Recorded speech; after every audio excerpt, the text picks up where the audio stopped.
The first time Ethan Whitmore fell for Clara Bennett, she was a waitress serving him bad coffee during a thunderstorm, and he never even learned enough about her to find her again. 3 years later, he came home to his billionaire father's mansion and found the same hazel eyes behind a maid's uniform. But Clara remembered everything, including the promise Ethan had forgotten, and she had entered the Whitmore estate carrying a secret that could cost her the job she desperately needed, damage his father's billion-dollar company, and make Ethan question whether their second meeting had ever been an accident. Ethan was 29 when he returned to Greenwich, Connecticut, after nearly 4 years in Seattle. His father, Charles Whitmore, had built Whitmore Properties into a real estate empire of luxury hotels, office towers, and residential developments across the United States. Financial magazines estimated Charles's fortune at several $billion, which meant Ethan had spent most of his adult life being introduced as the billionaire's son before anyone bothered asking who Ethan actually was. He hated it. In Seattle, he had helped build a renewable energy company and deliberately kept the Whitmore name away from most introductions. He wanted success he could claim as his own. He returned to Connecticut only because Charles was scheduled for heart surgery in 6 weeks. The doctors expected a good outcome, but Ethan knew his father was frightened even if Charles would never admit it. Ethan moved temporarily into the family mansion and promised himself he would leave after the recovery. On his first morning home, he woke before sunrise and went downstairs looking for coffee. A soft humming sound came from the library. He stepped through the doorway and saw a young woman standing on a short ladder, dusting the upper shelves. She wore the navy uniform of the household staff. Her dark brown hair was tied back, and an open paperback rested beside her cleaning supplies. Ethan accidentally touched the doorframe with his shoulder. She turned suddenly, and the ladder shifted. Ethan caught it immediately. "Sorry," he said. "I didn't mean to scare you." She looked down at him. "You didn't scare me." "Good. You surprised me. Is there really a difference?" "Usually about 20 beats per minute." Ethan laughed. She climbed down. Her eyes were hazel, and something about them gave him a strange feeling of familiarity. He noticed the paperback. The Great Gatsby? Research. For what? How rich people make their lives unnecessarily complicated. Ethan smiled. "You picked the right house." She almost smiled back. "I'm Ethan." The moment he said his name, something changed in her expression. It lasted less than a second. "Clara Bennett." He offered his hand. Clara stared at it before shaking it. The touch sent an inexplicable memory through Ethan. Rain against glass, fluorescent diner lights, coffee in a chipped white mug. Then it disappeared. "Have we met?" he asked. Clara released his hand. "I don't think so." She picked up her supplies and walked away before he could ask another question. At the doorway, however, something slipped from the pocket of her apron. Ethan bent down after she disappeared and picked it up. It was an old paper receipt, folded several times and softened with age. Across the back, written in handwriting Ethan instantly recognized as his own, were 5 words: "If I ever get brave." Ethan stared toward the empty hallway. He had written those words 3 years earlier in a roadside diner outside Hartford, and suddenly he knew Clara Bennett had lied. Over the next 4 days, Ethan tried to convince himself there was an innocent explanation. He failed. He remembered the storm now. His car had broken down outside Hartford after an argument with Charles. Ethan had walked almost a mile through rain to Miller's Diner, where a young waitress had poured him coffee while he complained about the future waiting for him. The next morning, he was supposed to tell Charles he would join Whitmore Properties. Instead, the waitress had asked one simple question. "If nobody knew your last name, what would you choose?" Ethan had stared at her. Nobody had ever asked him that. He told her about renewable energy, Seattle, and his fear of disappointing his father. She listened without treating him like a billionaire's heir because she didn't know he was one. Before Ethan left, he scribbled ideas on the back of a receipt. 6 weeks later, he moved to Seattle. That conversation had changed his life, yet he had never known the waitress's full name. Now Clara worked inside his father's home and had denied knowing him. Ethan found her the next morning in the breakfast room arranging flowers. He placed the receipt beside her hand. Clara froze. "You dropped this." She stared at it. "Thank you. Where did you get it?" "Ethan, it's my handwriting." Clara quietly looked toward the hallway. "Please lower your voice." "So you remember me." She closed her eyes briefly. "Yes." Ethan felt equal parts relief and confusion. "Why lie? Because remembering you and explaining why I'm here are two different things. What does that mean? Before she could answer, footsteps approached. Charles entered with his longtime business partner, Richard Hale. Richard was in his early 60s, polished and effortlessly charming, a man Ethan had known since childhood. Clara immediately slipped the receipt into her pocket. Richard noticed. Everything all right? Perfectly, Clara said. Ethan watched her. She wouldn't look at Richard. That bothered him more than the lie. Later, Ethan waited until Clara finished work and approached her outside the staff entrance. 10 minutes, he said. That's all I'm asking. I have class. I'll drive you. Absolutely not. Why? Because arriving at community college in the billionaire's son's car is exactly how rumors begin. Ethan almost smiled. Then walk with me to your car. Clara reluctantly agreed. As they crossed the driveway, Ethan asked, Did you know who I was that night? No, when did you find out? 6 months later. I saw an article about your company. And you kept the receipt for 3 years? Clara stopped beside an aging compact sedan. You wrote more than those 5 words. She unfolded the paper and handed it to him. Beneath his old business ideas was a sentence he had forgotten. If I ever get brave enough to build this, I owe the girl with the coffee an explanation. Ethan looked at Clara.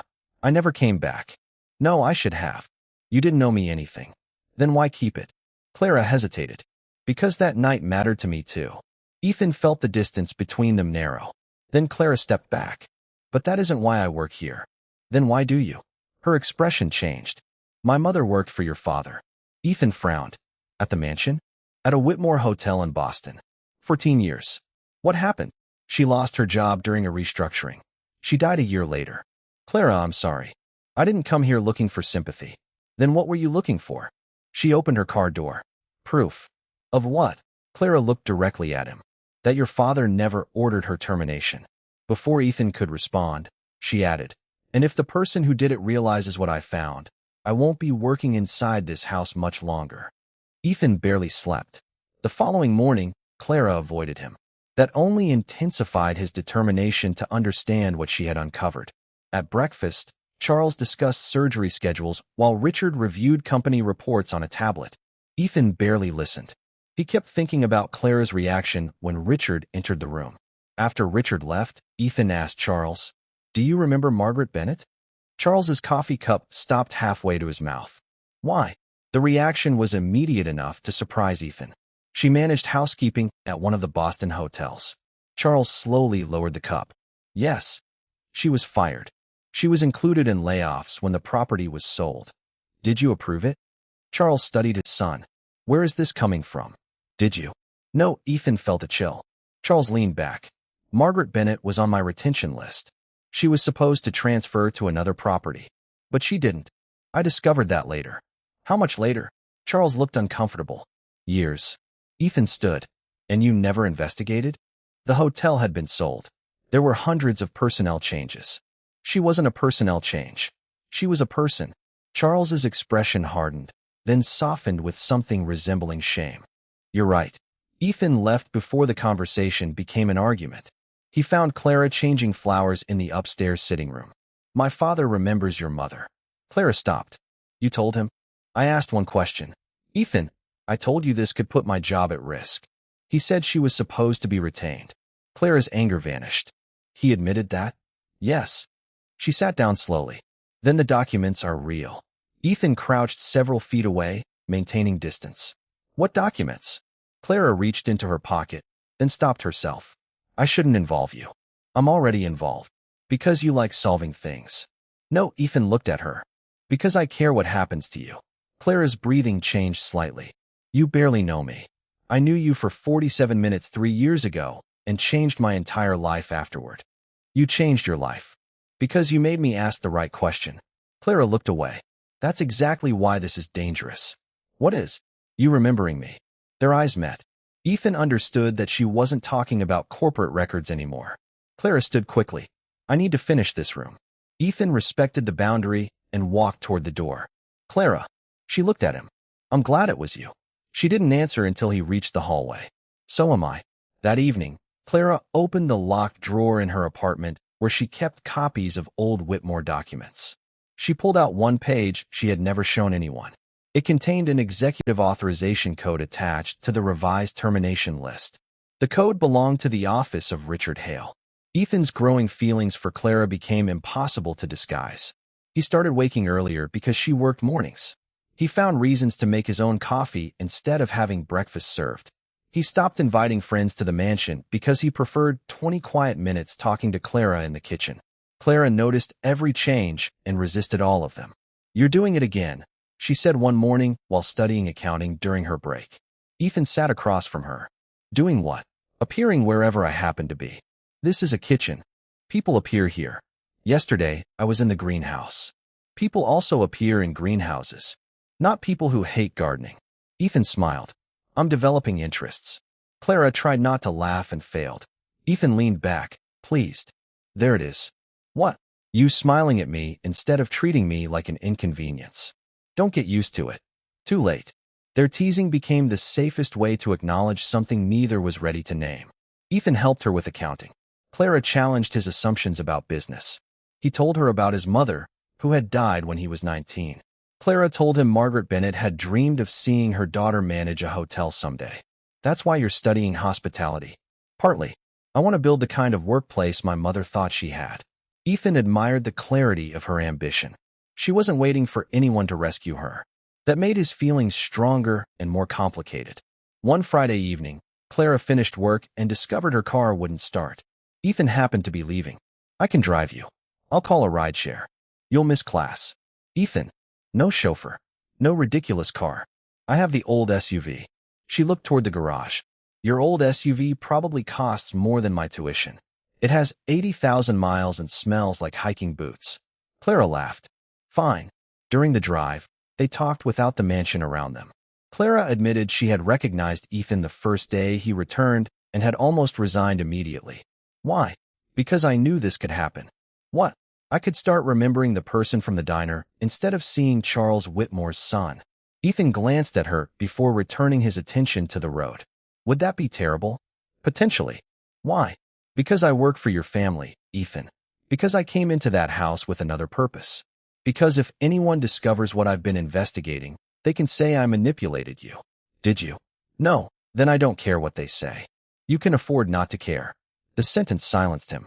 Clara immediately regretted its sharpness, but Ethan nodded. "You're right." She looked at him. "I didn't mean you did." "And you're right. Rumors might embarrass me. They could destroy your reputation and your job." Clara's expression softened. "Thank you for understanding." He dropped her near campus. Before she got out, she said, "There's something I need to show you." "When?" "Sunday. Somewhere away from the house." They met at a waterfront park overlooking Long Island Sound. Clara brought an envelope. Inside were copies of employment records, authorization logs, and emails connected to the sale of the Boston hotel. Ethan read slowly. Margaret Bennett's name appeared on Charles's retention list. 48 hours before the sale, her name had been removed. The revision used credentials assigned to Richard Hale's executive office during a period when Charles was recovering from surgery. Ethan looked up. "Richard, I don't know whether he personally changed it, but someone in his office did." "Yes." Ethan studied the paperwork again. Then he noticed something else. Dozens of names had been removed, not only Margaret's. "This wasn't about your mother." "No." Clara's voice became quiet. "That's what scares me. There may have been hundreds of people." Ethan handed the documents back. "My father needs to see these." "Not yet." "Why?" "Because Richard is at the mansion constantly. If he learns I have copies before we know what they prove, everything changes." Ethan wanted to argue, but he understood. "Then we verify them first." Clara looked surprised. "We?" "Only if you want my help." She studied him for several seconds. "I do." It was the first time she had openly chosen to trust him. Ethan smiled. Clara smiled back. Their hands rested beside each other on the bench, inches apart. Neither touched the other. Yet when Clara finally left, Ethan knew something important had happened. She had given him access not merely to her secret, but to the part of herself that had carried it alone. What neither of them knew was that Richard Hale had already noticed Ethan asking questions about the Boston hotel. 3 days later, Clara was summoned to Charles's study. Richard was waiting inside. Charles was not. Clara stopped at the doorway. Richard smiled politely. "Come in, Clara." She remained where she was. "Mr. Whitmore asked for me?" "No." "I did." "Why?" Richard closed the folder on the desk. Because I know who your mother was. Clara felt her pulse quicken, but kept her expression neutral. Then you know she worked for Whitmore Properties. 14 years. That's right. Richard gestured toward a chair. Clara didn't sit. You've been accessing archived employee records. Public and legally available records. Some weren't public. Clara said nothing. Richard's voice remained calm. You're an intelligent young woman. I understand wanting answers. But old corporate records are complicated. People can misunderstand them. Then perhaps someone should explain them. Richard's smile faded slightly. Your mother's termination happened years ago. That doesn't make it correct. No. But digging through old decisions can create consequences for people who had nothing to do with them. Clara heard the warning without anything explicitly threatening being said. Is that why you called me here? I called because I'd hate to see your position become uncomfortable. Clara looked at him. My work performance has never been questioned. This isn't about your housekeeping. Then it shouldn't affect my employment. She turned toward the door. Richard spoke again. Does Ethan know why you really came here? Clara stopped. That's between Ethan and me. Be careful, Clara. He may interpret your interest differently once he understands you deliberately sought employment inside his family's home. Clara left without answering. Ethan found her 20 minutes later in the laundry room, pale and furious. What happened? She told him. Ethan immediately headed toward the hallway. Clara caught his arm. Don't. He had no right. And confronting him now tells him exactly how much you know. Ethan stopped. Clara released his arm, suddenly aware of how close they were standing. I'm sorry. Don't be. Neither moved. Ethan lowered his voice. I hate watching you carry this alone. I'm not alone anymore. The words escaped before Clara could stop them. Ethan's expression changed. He slowly offered his hand rather than reaching for hers. Clara looked at it. Then she placed her hand in his. It was a simple gesture, but the emotional distance between them disappeared. Ethan, she whispered, if this becomes something more, people will say I came here for you. I know. And part of me wants to run before they get the chance. Do you want me to let go? Clara looked into his eyes. No. That night, Ethan told Charles everything. Charles listened in stunned silence before asking to see the documents. When Clara brought them to the study, Charles examined each page. His face grew increasingly troubled. Finally, he opened an old file on his computer. There's something neither of you knows, he said.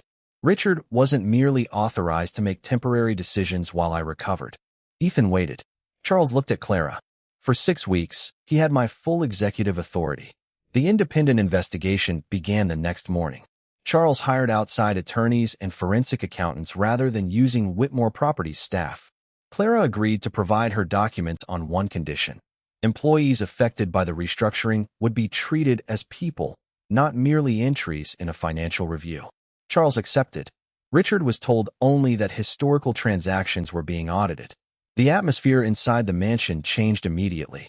Ethan and Clara became more careful around each other. But caution only made their feelings harder to ignore. They spoke in quiet moments, often after her shift ended. One evening, they sat on the back terrace overlooking the lawn. When this is over, what happens? Ethan asked. I finished school. I meant us. Clara stared into the distance. I don't know. I know what I want. That's because you're impatient. Very. She smiled. And what do you want? Ethan could have answered dramatically. Instead, he said, dinner with you when you're not worried someone will think I'm your employer. Clara looked at him. That's surprisingly reasonable. I practiced. Where? In the mirror. She laughed. Ethan loved that sound. Then yes, she said. When this is over. That sounds like a date. It sounds like a possibility. I'll take it. 2 days later, the investigators found evidence that the Boston hotel's labor costs had been deliberately reduced immediately before its sale, increasing its projected profitability and improving the transaction price.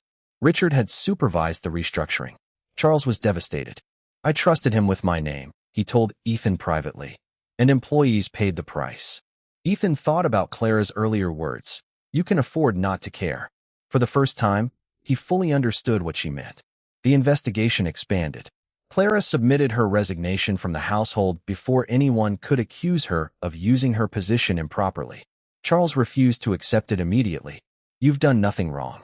Maybe not, but I need my independence. Because of Ethan? Clara smiled faintly. Partly. Mostly because I'm tired of entering this house as someone searching for answers. Charles eventually agreed to a 30-day notice. When Ethan heard, his reaction surprised her. I'm proud of you. You're not upset? I'm terrified you'll discover life is more peaceful without me appearing in every room. That is a serious risk. He smiled. Then Clara's expression became serious. When I leave, I don't want you fixing my life. What does that mean? No job arranged through your father. No apartment. No tuition. I wasn't. Clara raised an eyebrow. Ethan sighed. I had considered the tuition. Exactly. Fine. I need to know I can stand beside you without owing you. Ethan stepped closer but stopped before touching her. Clara, I don't want you beside me because you owe me anything. She looked up. Then we understand each other. Almost. What's missing? That dinner. Clara smiled. 30 days. But the next morning, Richard requested an emergency meeting with Charles. And when Ethan entered his father's study, he discovered Richard holding a copy of Clara's original employment application. Richard did not deny overseeing the restructuring. Instead, he argued that he had acted within the authority Charles gave him. The hotel was underperforming, the sale was uncertain, and reducing labor costs had improved the deal. I made business decisions, Richard said. Charles sat behind his desk. Ethan stood near the window. Clara had been invited because the investigation directly concerned her mother. You removed people I specifically protected, Charles said. Your retention list was financially unrealistic. Then you should have challenged me. You were recovering from surgery. I was still chairman. Richard looked toward Clara. And now we're treating decisions from 7 years ago as misconduct because a household employee found documents she never should have been looking for. Ethan immediately spoke. Don't make this about Clara. It is partly about Clara. She deliberately applied for work in your father's home while investigating the company. Then she became personally involved with you. Clara's face remained composed, but Ethan saw the hurt. Richard continued. If this becomes public, people will ask whether she manipulated access to the family. I didn't give her access to anything, Ethan said. She found the records before I returned. Will anyone believe that? Richard asked. The room fell silent. This was precisely what Clara had feared. She stood. He's right about one thing. Ethan turned. Clara, people could question my motives. That doesn't make them guilty. No, but I won't let my relationship with you become an excuse to dismiss what happened to those employees. She looked at Charles. My resignation should be effective today. Ethan's chest tightened. You don't have to leave. Clara looked at him with painful tenderness. I do. She walked upstairs, packed the few belongings she kept in the staff room, changed out of her uniform, and came downstairs carrying a small suitcase. Ethan waited in the foyer. It was almost exactly the image he had unknowingly feared since recognizing her. Where will you go? My apartment. Can I drive you? Not today. Clara, please don't disappear. Her eyes filled. I'm not disappearing. It feels like it. She stepped closer. 3 years ago, you walked out of that diner and built your own life. Now I need to walk out of this house and protect mine. Ethan understood, even though every instinct told him to stop her. And us. Clara swallowed. Find the truth first. Then find me. She walked through the front door. Ethan watched until her car disappeared beyond the gates. Behind him, Charles spoke quietly. If you love her, respect why she left. Ethan turned toward his father. I do love her. It was the first time he had said it aloud. Charles nodded. Then make sure the truth doesn't leave with her.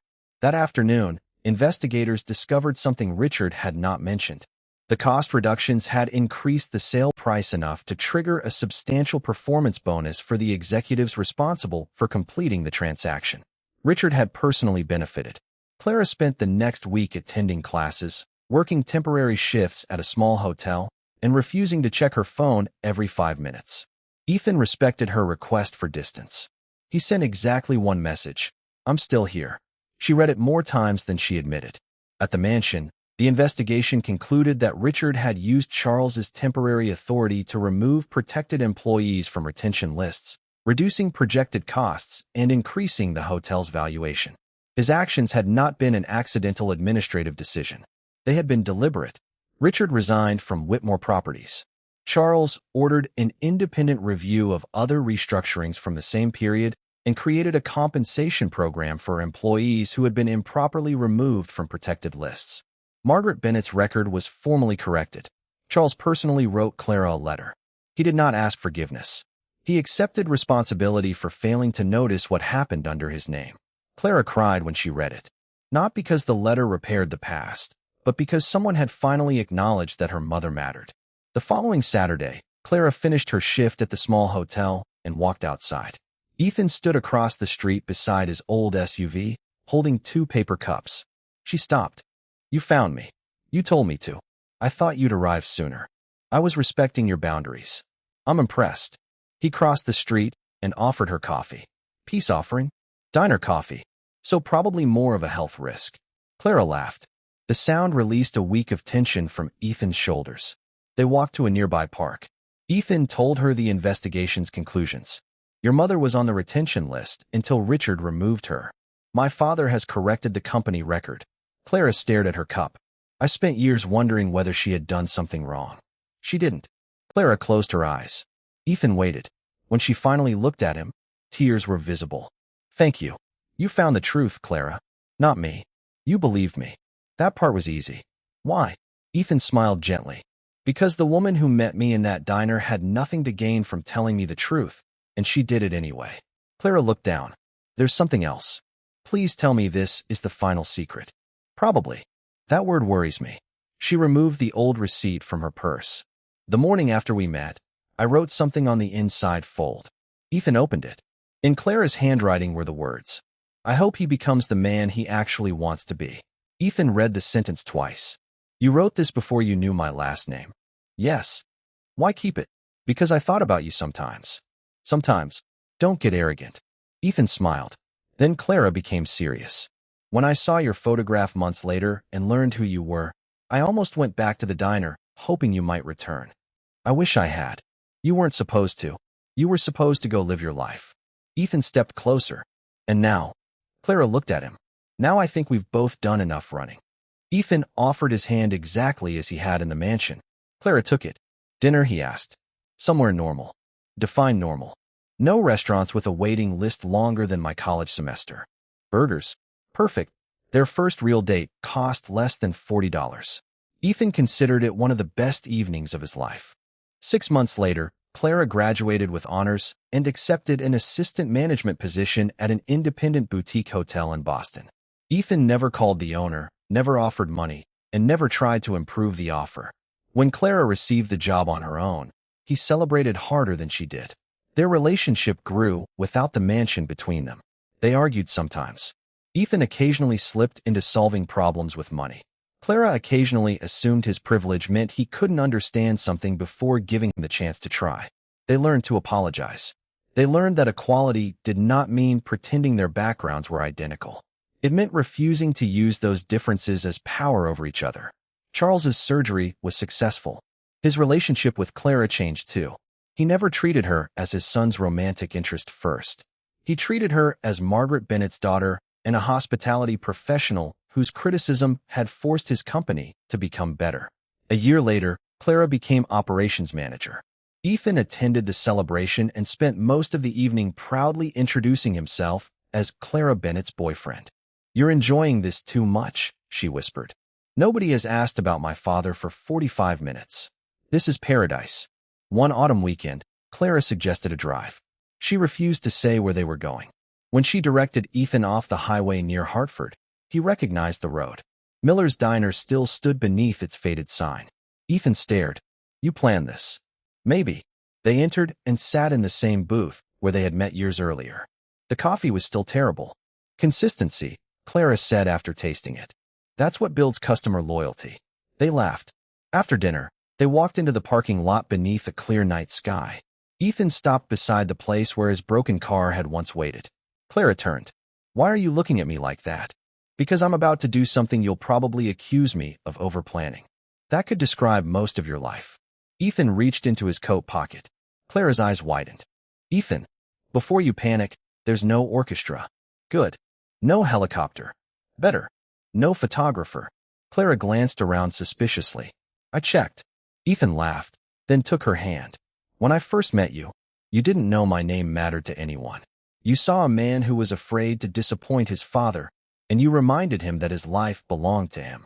When we met again, you were the one carrying something alone. I wanted to solve it for you because that's how I had been taught to show care. You taught me something harder. Sometimes loving someone means standing beside them while they solve their own life. Clara's eyes filled. Ethan opened a small box. The ring was elegant and simple. I don't want to rescue you. I don't want to own your dreams or make them easier just so I can feel useful. I want to build my life next to yours, wherever yours goes. Clara Bennett, will you marry me? Clara laughed through her tears. That speech was definitely overplanned. Is that a yes? It's a yes. Ethan slipped the ring onto her finger. Clara wrapped her arms around him. The diner's old neon sign glowed behind them, and Ethan realized something almost absurd. The most important moments of his life had happened nowhere near the mansions, boardrooms, and luxury hotels people associated with the Whitmore name. They had happened beside bad coffee and ordinary parking lots with a woman who had never cared how much money his family possessed. They married the following spring at a small coastal inn in Maine with fewer than 60 guests.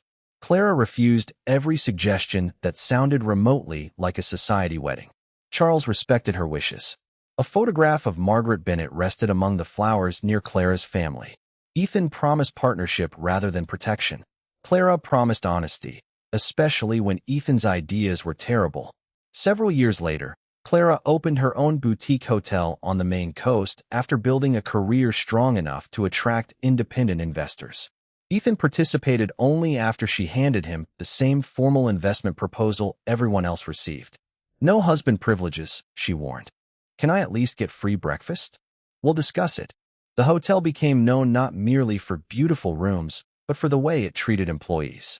Staff received predictable schedules, education assistance, and clear paths toward promotion. In the lobby hung a photograph of Margaret Bennett with a simple inscription, "Every guest matters." Every employee does too. Visitors occasionally recognized Ethan and whispered about the billionaire's son who had married a former maid. Clara found the description amusing because it made their story sound much simpler than it had ever been. Ethan had not rescued a maid from a difficult life. Clara had never entered a billionaire's mansion, hoping to marry into wealth. She entered searching for the truth about her mother. Ethan happened to return while she was there. And the deepest secret inside their famous love story was something almost nobody knew. Ethan Whitmore had fallen for Clara Bennett before she ever wore the Whitmore household uniform. Back when she was simply the waitress who served him coffee and asked who he would become if his last name didn't matter. Clara had fallen for him before she knew his father was a billionaire. Back when he was simply a lonely young man brave enough to admit that the life everyone envied did not feel like his own. Years later, on the anniversary of their first meeting, Ethan and Clara returned to Miller's Diner. They sat in their old booth and ordered 2 coffees. Clara took one sip and made a face. Still terrible. Ethan raised his cup. Some things shouldn't change. Clara smiled. Outside, there was no storm. No broken car waited in the parking lot. No secret stood between them. Ethan reached across the table and took her hand. The world could keep calling their story "The Billionaire's Son Fell for the Maid." They knew the truth was better. He had fallen for Clara before she became the maid, and she had loved Ethan before she ever knew he was the billionaire's son.